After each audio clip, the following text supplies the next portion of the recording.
आज या ठिकाणी सचिन कांबळे पाटील हे मोठ्या फरकाने निवडून आलेले आहेत।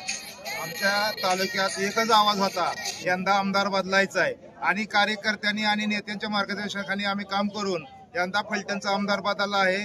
आणि ज्यांनी 15 वर्ष गावामध्ये कुठल्याही आमदाराला ओळख माहिती, जो दीपक चव्हाण नावाचा आमदार होता, त्याला कोण लहान मुलापासून वयस्कर माणसांपर्यंत सुद्धा हा आमदार ओळखीचा नव्हता। तसं सचिन कांबळे पाटील आता लहान मुलापासून वयस्कर माणसापर्यंत आमदार कोण तर सचिन कांबळे पाटील म्हणून ओळखला जाईल। आणि इथून पुढे त्यांच्याबरोबर आम्ही कायमस्वरूपी काम करू। आणि यावेळेस आमच्या सर्व रामोशी समाजाच्या लोकांनी, कार्यकर्त्यांनी त्यांना पूर्ण पाठिंबा देऊन त्यांना भरघोस मताने आम्ही त्यांना विजय केले। याबद्दल मी सर्व रामोशी समाजाच्या वतीने त्यांच्या सर्वांचे हार्दिक अभिनंदन करतो। जय हिंद।